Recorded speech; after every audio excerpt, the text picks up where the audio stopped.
सो recent trend आप देखेंगे कि लग्जरी हाउसिंग की तरफ डिमांड ज़्यादा है और certain pockets becoming buyers market wire certain pocket seeing over supply, तो जहाँ पे आपको प्राइसेस थोड़े से स्टेगनेंट होते दिखेंगे, but overall residential sector demand को लीड कर रहा है। और ट्रेंड जो है आप देखिएगा कि अब जो सामने कस्टमर है वो आके सस्टेनेबल बिल्डिंग मटेरियल से बना हुआ एक अवेयरनेस आई है कि वो डिमांड करता है कि हमारे पास जो आप ग्रीन बिल्डिंग्स के ऑफिस स्पेसेस को प्रेफर करते हैं, ग्रीन बिल्डिंग्स इन रेजिडेंशियल टावर्स प्रेफर करते हैं, तो ये एक सस्टेनेबिलिटी को लेके भी एक अवेयरनेस आई है, ये एक नया ट्रेंड भी देखने को मिल रहा है।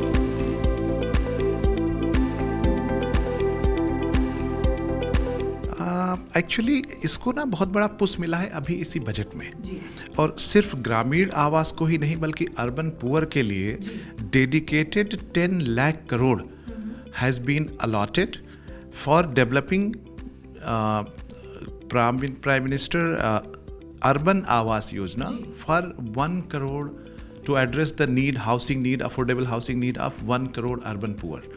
So with this push of this kind of support, definitely it's going to be kicked off. And आज की डेट में मैं आपको बताऊं 1 करोड़ के आसपास की अर्बन पॉकेट में हाउसिंग नीड की रिक्वायरमेंट है, और आने वाले टाइम में in next 2 to 3 year I am saying additional 2.5 crore houses की रिक्वायरमेंट है।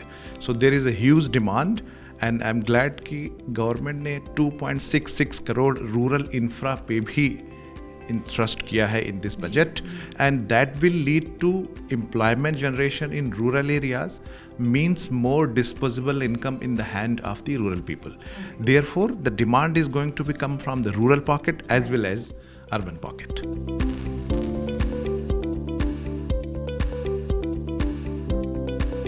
So this is very good piece. जैसे वो गवर्नमेंट की जो स्कीम्स हैं EPCC या गृह, these schemes actually encouraging for this energy efficiency, and as I was saying that customer now is more keen, more aware and demanding green and sustainable buildings using sustainable materials.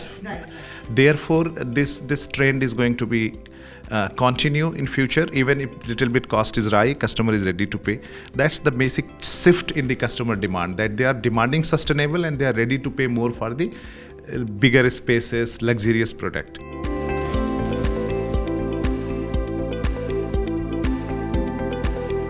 So actually इसके 2 facet हैं। सबसे बड़ा जो challenge वो है जिसने buyer को बीच में मार्केट से भगा दिया था, वो है डिले इन प्रोजेक्ट्स। इतना ज़्यादा डिले, मतलब 4 साल, 8 साल, 15 साल, सारे नंबर्स में आपको डिले दिखेंगे।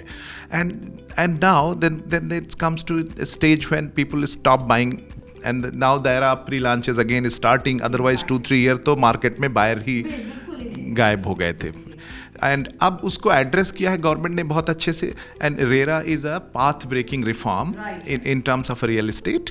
हालांकि उसको और टीथ चाहिए, बिकॉज वो ऑर्डर तो करते हैं, उनको एग्जीक्यूशन पावर देने की ज़रूरत है, but at the same time RERA में अब प्रोजेक्ट्स तभी लॉन्च होते हैं जब बिल्डर के पास ऑनरशिप होती है। सो बहुत सारी चीज़ें रेरा ने ऑलरेडी स्ट्रीमलाइन कर दी है। ये वेल अवेटेड रिफॉर्म था, ये लेट आया बट दुरुस्त आया।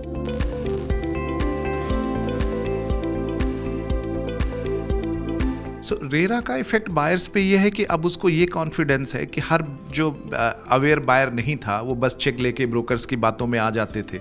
अब रेरा का प्रोजेक्ट नंबर से उसको ये एश्योरेंस है कि अगर बिल्डर ने प्रोजेक्ट लॉन्च किया है तो एटलीस्ट उसके पास लैंड की टाइटल होगी, एटलीस्ट वो बैंक से कुछ फाइनेंस सिक्योर कर रहा होगा।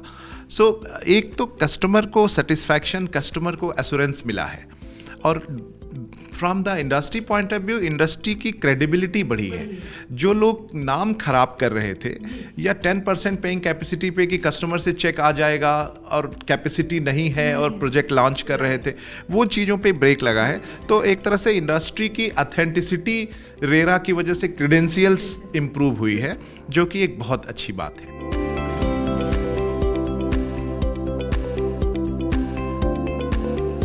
GST is a very good reform, but GST is definitely affecting the real estate market.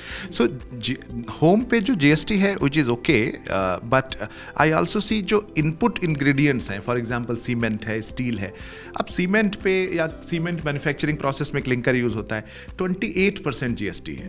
Cement पे 28% GST. तो यहाँ पे मुझे लगता है कि देयर इज़ अ स्कोप जहाँ गवर्नमेंट कुछ और कर सकती है जिससे अफोर्डेबल हाउसिंग सेगमेंट के लिए थोड़ा बेटर हो. गवर्नमेंट ऑलरेडी बहुत कुछ कर रही है, सब्सिडाइज लोन दे रही है. इनफैक्ट जो इनकम टैक्स की बात भी है वो 2 लाख की ही लिमिट है डिडक्शन की. अगर वो उसको रिवाइज करते हैं तो दिस विल बूस्ट अगेन, क्योंकि अफोर्डेबल हाउसिंग सेगमेंट को उससे बूस्ट मिलेगा. इनफैक्ट अफोर्डेबल हाउसिंग का जो 45 लाख की लिमिट है वही बढ़ाने की ज़रूरत है, स्पेशली मेट्रो पॉकेट्स, क्योंकि it's a very small ticket become 45 lakhs, especially in the key locations.